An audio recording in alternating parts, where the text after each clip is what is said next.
अस्सलामु अलैकुम वरहमतुल्लाहि वबरकातुहू।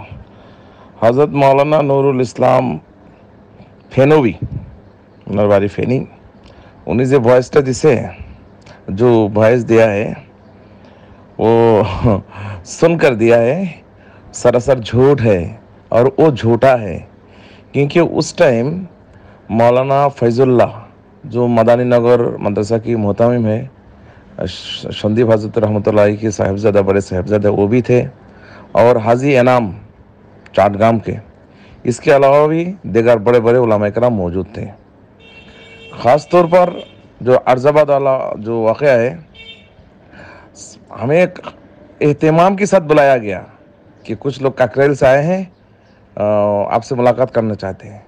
तो एहतमाम से लाइट दिया और रोशनी की, फिर हमको बुलाया, फिर हर एक से मुसाफ़ा किया, वल्लाहि बिल्लाहि तल्लाहि हर एक से मुसाफ़ा किया। फिर बातें हुई तो हम कुछ हदिया हज़रत के पास पेश की। हज़रत ने बताया मैं बहुत मालदार हूँ, मेरे हदिया की ज़रूरत नहीं, जमीयत के लिए दे दो। फिर लिफाफा से $1000 तकरीबन निकला। हज़रत अपने हाथ से गिन कर अपने जो खादिम है थोड़ा सा मोटा करके गोरा करके उनके पास दिया कि इसको रख दो जे उस बैग में। फिर दूसरा लिफाफा से हम दोबारा कुछ डॉलर निकाली, तकरीबन $500 कि हज़रत ये आपकी ज़ात के लिए है। हज़रत ने फिर वही बताया कि मेरे लिए ज़रूरत नहीं है, मैं बहुत मालदार आदमी हूँ, और बहुत मुस्कराया हज़रत भाई मैं मालदार आदमी हूँ, मेरे को ज़रूरत नहीं है, जमीयत को दीजिए।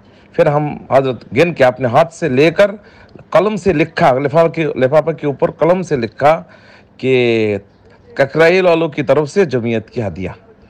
फिर तीसरा मरतबा हम और एक लिफाफा निकाला, उसमें भी तकरीबन $500 था। हमने कहा हज़रत ये आपकी नवासों के लिए है। तो हज़रत ने कहा नहीं वो भी माशाल्लाह बहुत मालदार आदमी है, उसको भी ज़रूरत नहीं, इसको भी जमीयत के लिए दे दो। तो फिर हम उसको जमीयत के लिए दे दिया। फिर हज़रत ने फरमाया, हमने ये कहा कि अल्हम्दुलिल्लाह जमीयत ने बहुत सारे काम की, ख़ास तौर पर लॉकडाउन में जितने सारे हमारे बांग्लादेश के साथी वहाँ फंसे हुए थे, अल्हम्दुलिल्लाह उनको छुड़ाने के लिए जमीयत ने बहुत ज़बरदस्त इक़दाम किया, अल्लाह जज़ा खैर दे। और ख़ास तौर पर जमीयत की जो ऑफ़िस है ITO में, सारे ऑफ़िस को खाली कर दिया बैरून के मेहमानों के लिए। हमने ये सारी बात हज़रत से की, हज़रत ने कहा अल्लाह कबूल फरमाए। फिर हमने अर्ज़ किया हज़रत दुआ फरमाए ताकि यहाँ के कुछ इख्तलाफात है ख़त्म हो जाए। हज़रत ने भरपूर दुआ की और ये फरमाया कि अल्लाह सारे इख्तलाफ को ख़त्म फरमाए, आसानी फरमाए, आपस में जोर मिल मोहब्बत फरमाए।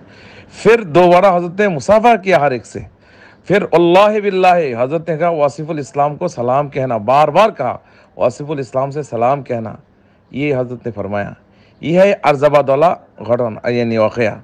इसकी अगर ज़रा सा भी आगे पीछे हो तो अल्लाह मुझे अंधा कर दे, बहरा कर दे। ये है अर्जाबाद वाला वाक़या। और इस्तकबाल वाला वाक़या यह है कि हज़रत लैंड करते ही यानी प्लेन से हवाई जहाज़ से उतरने के बाद फ़ौरन हमारे एक साथी, बहुत पुराना साथी है शमीम साहब, वो हज़रत की व्हील चेयर में बैठाकर आखिर तक ले आए। साथ में हमारे रिज़ाउल करीम तरफदार साहब भी थे। वो फरमाए हज़रत हमारे यहाँ के लोग तो हमको काफिर कहते हैं और मस्जिद से निकाल देते हैं। हज़रत ने इन्ना लिल्लाहि व इन्ना इलैहि राजिऊन पढ़ा कि ऐसे नहीं, ऐसे करना नहीं, आपस में जोर मिल मोहब्बत से काम करना। फिर मैंने क्या कहते हैं वहाँ से हवाई जहाज़ से लेकर बिल्कुल गेट तक वो हमारे भाई शामीम साहब जो है ना वो लेकर आए। हज़रत से बहुत सारे दुआएं ली, दुआएं मांगी, बातचीत भी की। फिर VIP गेट लाउंज की गेट पे उलमा इकराम भी थे 20-30 और हम लोग भी 20-30 थे। ये हमारे साथ जो साथी थे सारे माशाल्लाह दारुल उलूम से फारिग हैं, बड़े बड़े मदरसे से फारिग हैं, हम एक साथ थे। मगर गेट से जब निकले तो उसामा भाई भाग के गए और क्या कहा कि मुसाफा करने के लिए गए, मगर वहाँ और भी साथी थे, खिड़की नहीं खोला। बाद में जब हम अर्जाबाद में मिले तो हज़रत ने बार बार ये बात फरमाया कि मुझे मालूम नहीं था कि वो वासिफ़ुल इस्लाम साहब की बेटा है, अगर मालूम होता तो ज़रूर मैं उससे मुलाकात करता, ज़रूर उससे मिलता। ये भी हज़रत फरमाया। मैं जितने बात की बिल्कुल हरफन हरफन हक़ और सच है। इसके अलावा जो बात हमारे भाई साहब नूरुल इस्लाम साहब ने जो बताया वो तो बुग़्ज़ और एनात पर फरमाया। मैं उनको बहुत जानता हूँ और वो किस तरह के आदमी है मुझे मालूम है, मगर वो सुन के बताया और हम देख के बताया। अगर इस बात की कोई भी हिस्सा झूठा हो तो हज़रत मौलाना फैज़ुल्लाह संदीफ़ी उनसे पूछिए, या तो और क्या कहते हैं हाजी इनाम साहब चाटगाम के, उनसे पूछिए। और दीगार बड़े बड़े उलमा इकराम थे, मैं उनको भी ज़्यादा पहचानता नहीं हूँ। तो ये मैं दलील के साथ और मुस्तनद बात बता रहा हूँ। अल्लाह हर एक को सही बात कहने की तौफीक अता फरमाए। अस्सलाम वालेकुम।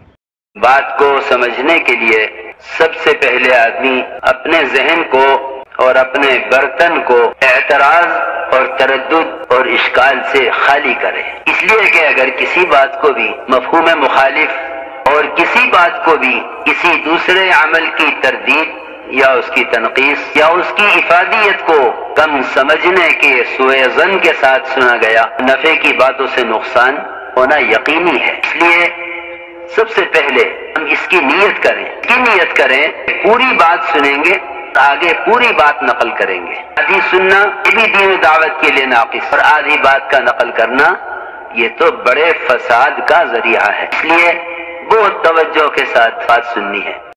और अगर आपने अभी तक हमारा चैनल सब्सक्राइब नहीं किया तो फौरन सब्सक्राइब कीजिए, साथ ही बेल आइकॉन पर क्लिक करें ताकि मजीद आने वाली वीडियो है वो आपको वक्त पर मिलती रहें।